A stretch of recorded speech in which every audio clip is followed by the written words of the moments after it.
Manana toerana lehibe eo amin'ny fampandrosoana sy fiarovana ny tontolo iainana, indrindra ny ahitany ny tondra-drano, ny fiarovana ny faritra mando, nampahafantarina azy indrindra ny momba azy ity taridalana ho amin'ny fitantanana maharitra ny faritra mando izay aparitaka manerana ny faritra enina eto Madagasikara, ny tanjona ao anatin'izany.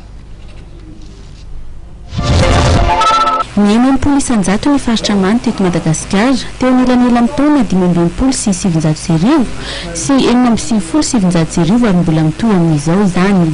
Ny faritra mando anefa no miaro ny tondra-drano sy ny haintany. Ny fitantanana maharitra an'ireo faritra mando ireo anefa no ahafahana miaro ireo harena voajanahary satria mitahiry ny ankamaroan'ny biby sy zavamaniry sy tsy fahita eto amintsika izany. Misy androany ny fahamoahana ny taridalana ho an'ny fitantanana maharitra ny faritra mando izay mila mpifantarina ny rehetra ny mikasika ny faritra mando sy ny mahazava-dehibe azy. Ahoana ny tantanana maharitra andreo faritra mando ireo satria erontsika teo fa faritra mando ane ka dia afaka mitahiry rano be dehibe ary manadio ny rano any ambanin'ny tany, ny nampifreatika atsika manadio an'izany ary mampitombo ny rano izay misy any ambanin'ny tany ihany koa.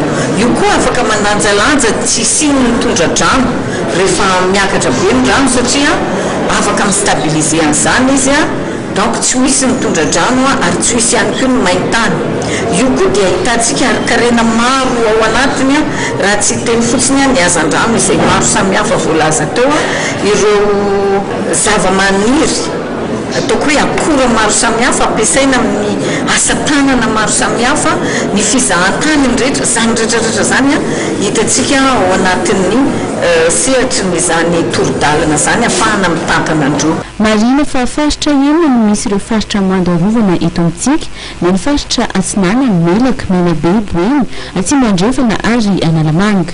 Ankalazana rapitsy moa ny andro eran-tany ho an'ny faritra mando ary isan'ireo firenena 2020 mankalaza izany sy tafiditra ao anatin'ny fifanarahana iraisam-pirenena Ramsar isika eto Madagasikara. Ny faritra mando miantoka ny hoavinaritra ny tanan-dehibe no loha hevitra amin'ny ity taona ity.